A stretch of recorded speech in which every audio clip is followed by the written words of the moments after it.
Hello, this is Misty Hart, and I'm recording my presentation for the Global Leadership Summit. The title of this presentation is The Influence of Technology on Society. That is the purpose of our trip, or at least one of them. Our itinerary for the summer of 2018 will be Barcelona, Madrid, Berlin, and then coming back home to the United States. I found this quote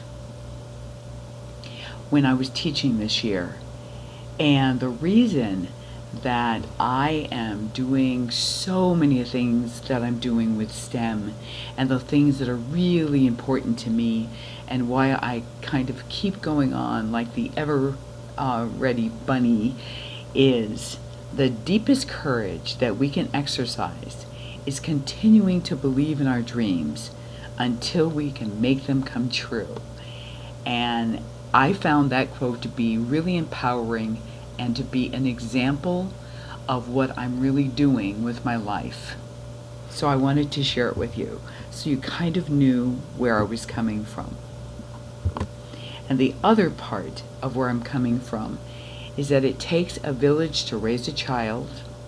Welcome to our village, because this is all about us working together to create opportunities for me, for our students, for you, for your children, to transform their lives into successful opportunities for the 21st century.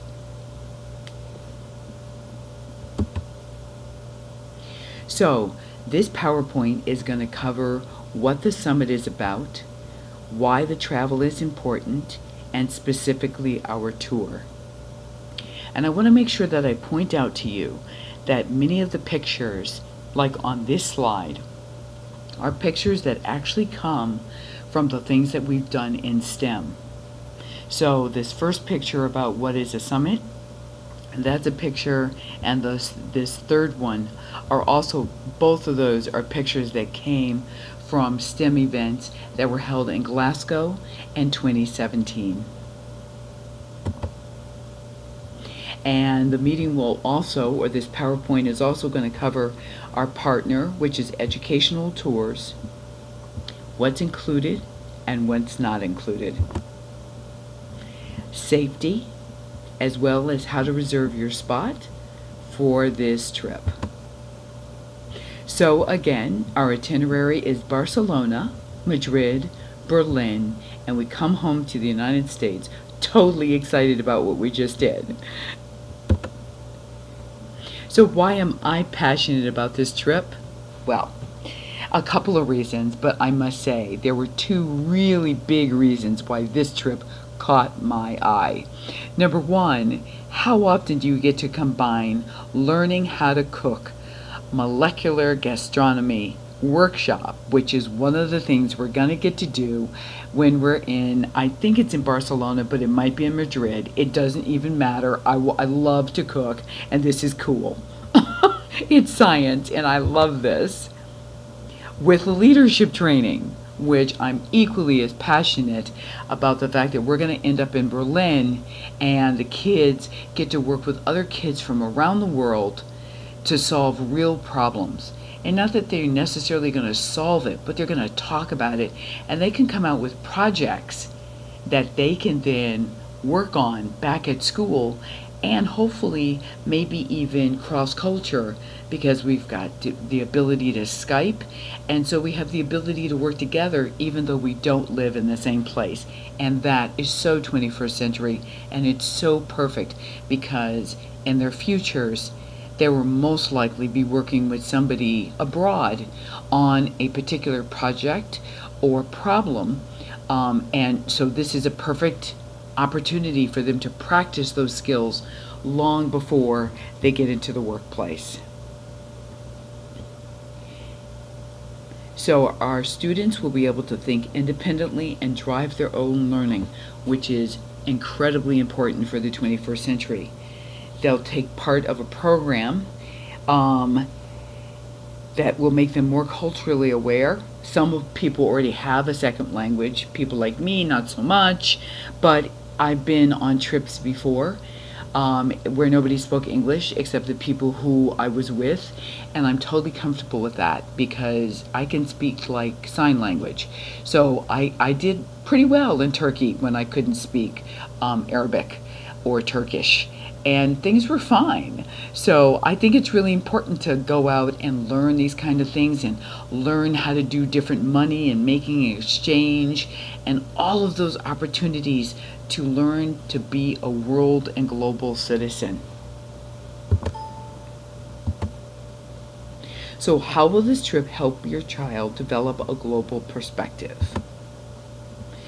So these are the topics and the themes that are about what we're doing in the class, right? Technology and media. Technology is everywhere, but this is like so specific about using technology to solve problems. That's not generally what students use technology for. They use it to play games, they use it to communicate with their friends, but they don't use it in a business or educational platform, and this will be a great opportunity for them to learn how to do just that. And then topics like renewable energy and innovation in education, business technology and startups, technology through the ages, and then technology for social good are all ways that you can actually use technology. And when we get to Berlin, whichever one is going to interest them the most is like where they would go to have conversations with other students and talk about how they can change the world, their world. Again, these are one of the pictures that happened during 2017. So you see me in my Harvard shirt, and you see my Harvard professor and her assistant, and then there's 2 Glasgow students who came with me to this seminar. That was fabulous. So I just wanted to make sure you were aware of that picture. This is supposed to be a video that they gave me to show you what's going to happen. But I never actually made it possible to watch the video. So I'm sorry, this is just a picture and we're gonna skip it. Okay, so here's what to expect. Okay, so we're gonna be doing tours, which is great, and they're gonna get knowledge and hands-on experience. I really wanna make sure that when we go, that we have an opportunity to talk before we go on the trip. Super important. Like, we're going on this trip and we're not going to just kind of say, okay, we're going to go, and then we end up at the airport and we just go. I want us to be comfortable with the fact that we're going to places that have an extremely long and wonderful history, and we can learn and we can see these places. When I went to Turkey, it was actually pretty amazing that, I walked in the places where the Romans walked, and I didn't think that would impress me very much, but it was really kind of really cool. And we saw some awesome churches, and there was a backgammon board that they played backgammon on. And so it seems like sometimes these little things are just so, they take you aback because people still play backgammon. And you can kind of relate to kind of envisioning the Romans doing this, and we're still doing that. So I think it's really important for, in the immersion of travel, that one of the things we're going to do with whoever signs up for the trip, this is going to be an opportunity to learn about history, to learn about culture, to learn about language, as well as technology and the ability to use 21st century skills with people around the world.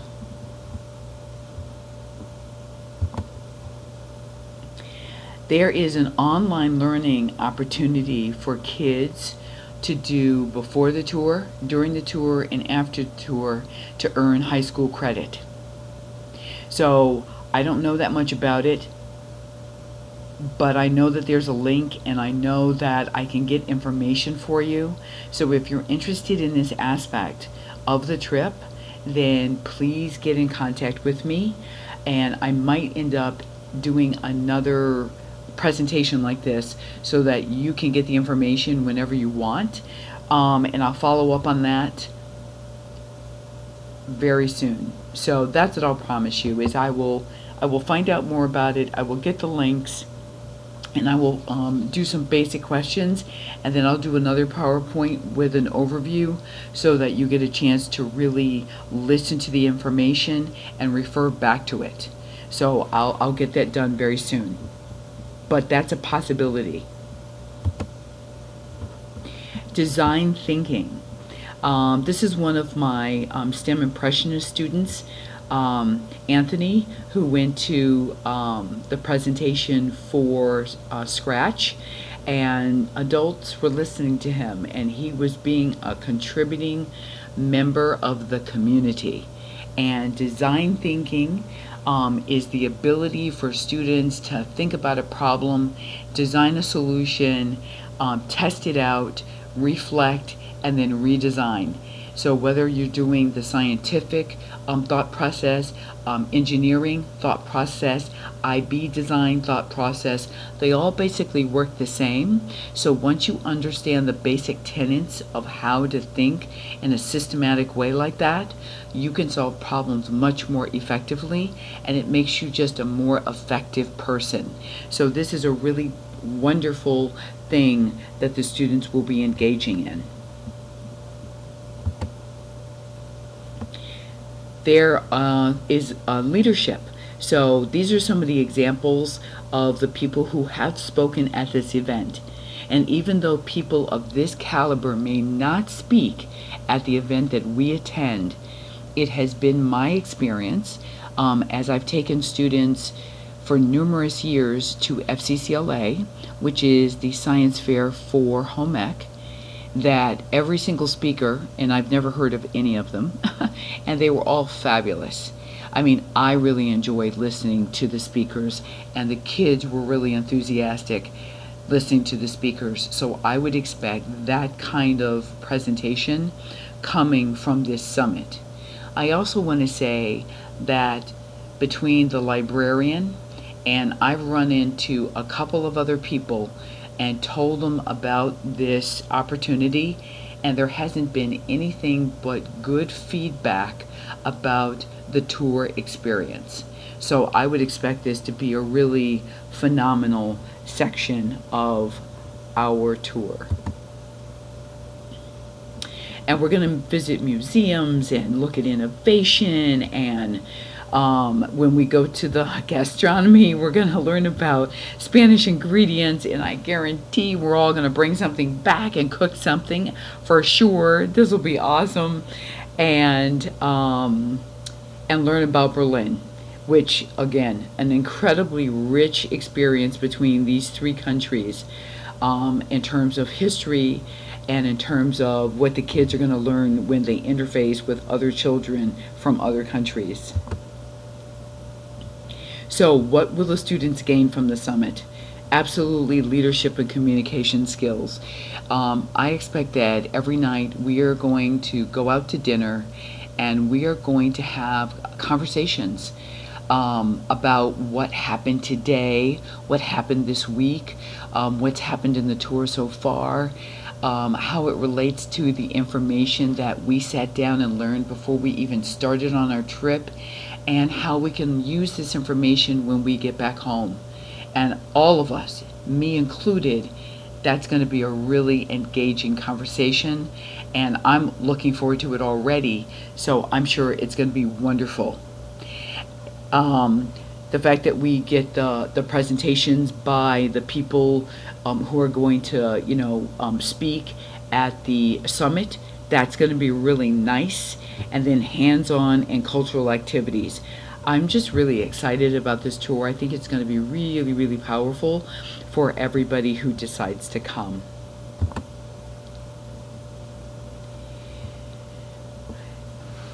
I set up the STEM Impressionists for a very specific reason. I wanted to offer students opportunities for them to be able to be photographed to engage in, to plan for, to participate in STEM activities so that they can then open up their own, they can learn stuff, they open up their own skill set, they actually practice it. It's not just a theory in class, but they're really doing it. And they document it so that they can use it later on in their career to get scholarships and to get into colleges that they might not have considered in the past. Having this summit to be part of the repertory of what we do in STEM is just the perfect thing to have happen. It will indeed set them apart from their other students, because it won't just be a trip in isolation.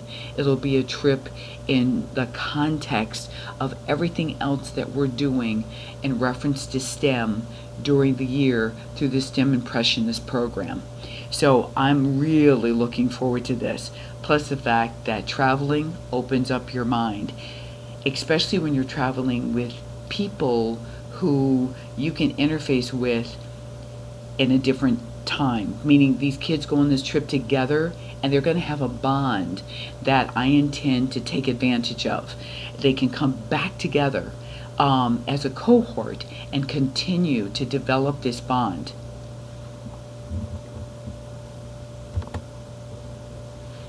So why travel? Why this trip?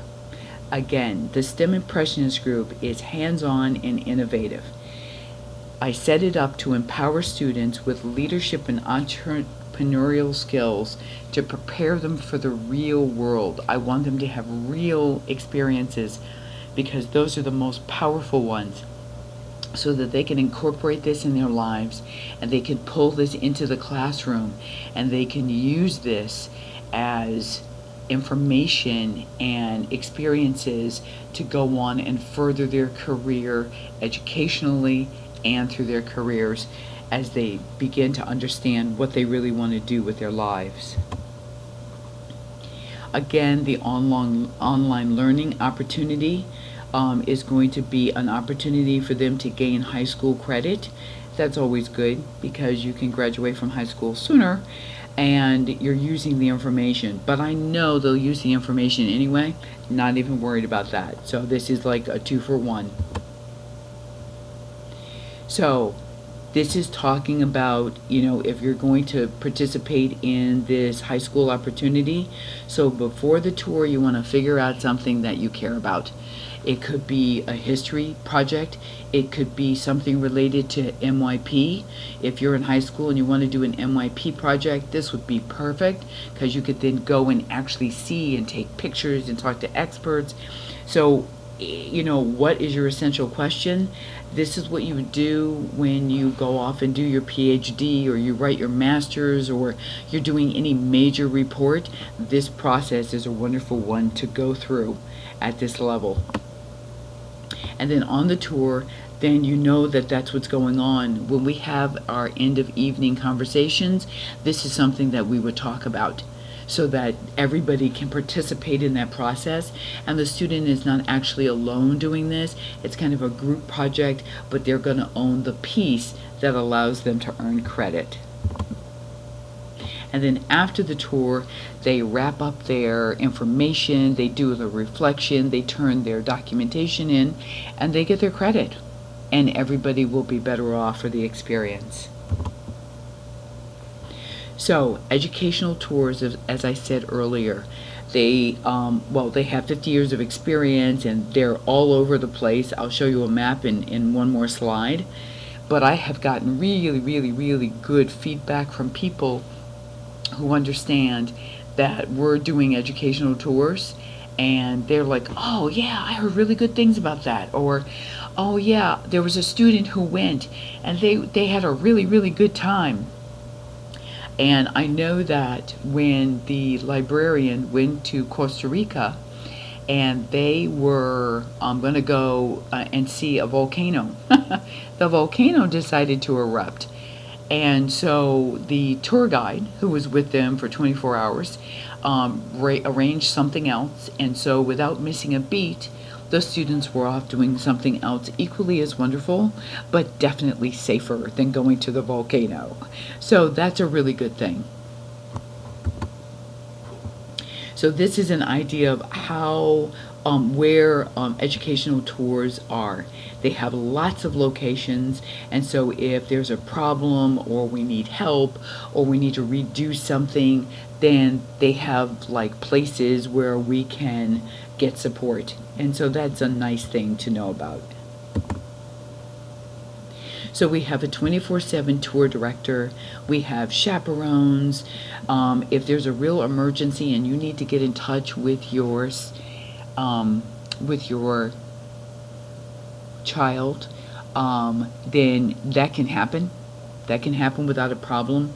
The peace of mind policy indicates that if there's some tragedy in the world that is unexpected, right, then the tour will be changed to a different place so that no one's put in danger. So it's good to know that if there's an issue, that issue is not going to destroy our opportunity to go and do the trip, but the trip will be done in a different way so that everyone can stay safe. So for the group travel, we want to get the best price, and so the way to do that is to make sure that we have a window. So our window of departure is from July 1st. It wouldn't happen earlier than that, and the latest is July 20th. So our expected tour date is July 5th through the 16th, but it depends on how things go. And so there it is. There's the window so that and we can all plan for it because we know a great deal of time in advance. So global tours cover the tour cancellation and interruption, illness and accident, baggage and property, flight delay, and then 24-hour access to English-speaking representatives, which is great because I only speak English. So even though there may be some other people who are bilingual on the trip, it's nice to know that we have somebody who can speak the language no matter what. So we've got Spanish and we've got German, and we're covered. So what are you responsible for? Spending money. And what I'm doing is for the first 6 students who sign up, I'm going to give you $300 for spending money as an incentive to sign up for this trip because I really do believe in it, and I know that I can raise the $300. So for the first 6 students, you get $300 of spending money, and of course you can obviously bring more. And then there are tips. Every country has a different tipping policy. When I was in Turkey, you had to pay to go to the bathroom because there was always somebody in the bathroom to take care of the bathroom and make sure that it was neat. So you always had to pay to go to the bathroom. So we are going to have to give tips as we go about our business. So we need money for that. And then airplane baggage fees, we all know about that. And then passport and visa fees. So that's a normal thing. But that is the scoop. And let me say that one more time, that for the first 6 students who sign up, I will be giving them $300 worth of spending money. Okay, passports and visas. There has been a lot. First of all, your passport has to be active for 6 months after the trip. So in case you get stuck over there, it can't just like end when the trip is going to end. You have to have a little bit more time. So it needs to be 6 months after that. The passport office can be very, very busy, and I've already heard a parent indicate that they actually had to kind of take a day off from school to go get a passport because they could never get an appointment to do it in an after-school fashion. So indeed, if you decide to come on this trip, it's important that you go ahead and take care of that as soon as possible, and I'll be asking about it to remind you of the importance of it so we can make sure all of our documentation is correct and in place so that we can go successfully. So everything you get on the program is the round trip on a major carrier, and they take care of when we're moving around on a bus. We're going to have hotels with private bathrooms, which is fabulous, instead of a shared thing. Breakfast and dinner are covered daily, so it's only lunch and any trinkets that we want that we'll be paying for. There's a full-time bilingual tour director, and then there's sightseeing by licensed guides, which when I was in Turkey was really great. In Bogota, when I went, I did not have tour guides. It was slightly different, and it's really nice to have somebody who's informed about what we're seeing. It also has the entrance fees for the Leadership Summit and all that stuff. It takes care of the learning experience for the high school credit if you want it, a travel protection plan, the itinerary, and there's a donation page. So if other people in your family want to support your process in going on this trip, they're giving a birthday gift, they're giving a Christmas gift, they're just giving a gift because they want you to go, there is a page for that. So here we go with the price. The price for students is $5,445. Okay, and so that covers everything. The protection plan of $155. The peace of mind is free. The personalized learning platform doesn't cost any money, and then there's the round trip, etc. So it's $54.45. If parents want to come, it's an additional $600, and so it will cost the parents $6,045. So if a parent came with their child, that would mean $54.45 plus $6,045. So again, if you are going to be one of the first 6 people to sign up for this and follow through and come, then you will have $300 worth of spending that you don't have to raise for this trip. That will be given to you because that's my incentive to give you. So how much does it cost to reserve your seat? $95, and it's non-refundable.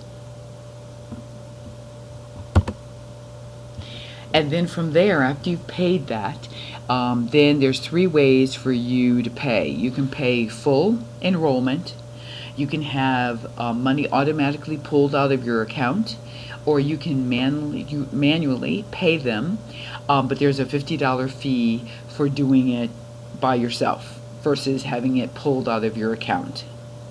So it's $95 to reserve your seat. You pay the balance in full through automatic payment, or you do manual payments. And if you're one of the first 6 students to sign up for this trip, then you get $300 in spending money. And this is your donation page. All the donation money goes straight to your personal account and then would obviously be taken off your balance. So I'm looking to take between 6 and 20 students on this trip. I don't want it to be an overwhelming number of students. I really want it to be an intimate trip in which we are experiencing stuff together, where we sit down at the end of the evening and we talk about what's going on and get maximum value from it. It's first come, first serve. This is the information that you need on it in terms of the tour number where you can sign up. There's a phone number where you can ask questions. You can always email me and I will get back to you as soon as possible. And it depends on how many students there are going to be on the tour. If there's only 6, there's only going to be me. If there's going to be 12, there will probably be another chaperone. If there's going to be 20, there'll probably be 3 chaperones, and then that will be it. So that's kind of how it's going to be. It depends on how many students come, and so based on that number, we will certainly be talking once you sign up for the trip, and I can give you live and much more accurate information, but that kind of gives you a ballpark.